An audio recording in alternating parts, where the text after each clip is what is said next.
സ്ഥാനാർത്ഥി പട്ടിക അന്തിമഘട്ടത്തിലേക്ക് കടക്കുമ്പോൾ പാർട്ടിയിൽ വൻ അഴിച്ചുപണി. കരുത്തരായ നേതാക്കളെ വെട്ടിനിർത്തിക്കൊണ്ട് തയ്യാറാക്കുന്ന പട്ടികയിൽ മുൻ ആരോഗ്യമന്ത്രി KK ശൈലജയ്ക്ക് സീറ്റുണ്ടാകില്ലെന്ന് ഏറെക്കുറെ ഉറപ്പായി.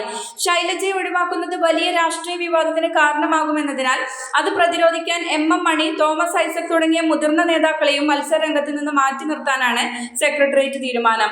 സ്ഥാനാർത്ഥി പട്ടിക തീരുമാനിക്കാൻ ചേർന്ന സംസ്ഥാന സെക്രട്ടേറിയറ്റ് യോഗത്തിൽ KK ശൈലജ വൈകാരികമായാണ് സംസാരിച്ചത്. തന്നെ ഒഴിവാക്കിയുള്ള പട്ടിക പരിഗണനയ്ക്ക് വന്നപ്പോൾ ശൈലജ ചോദ്യങ്ങളുമായി രംഗത്തെത്തി.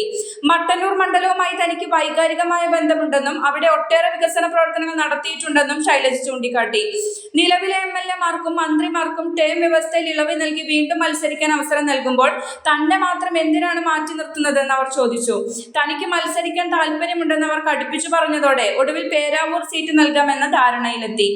എന്നാൽ ഇരിട്ടി ഏരിയ സെക്രട്ടറി സക്കീർ ഹുസൈന്റെ പേര് നിലവിലുള്ള പേരാവൂരിൽ ശൈലജയെ മത്സരിപ്പിക്കുന്നത് അവരെ തോൽപ്പിക്കാനാണെന്ന സംശയം അണികൾക്കിടയിലുണ്ട്.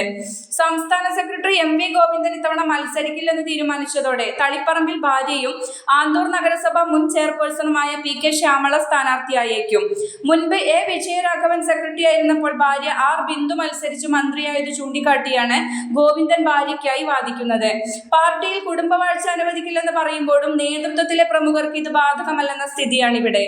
മണിയും ഐസക്കും പുറത്തേക്ക്. ലക്ഷ്യം ശൈലജയുടെ വഴി തടയലാണെന്ന് വ്യക്തം.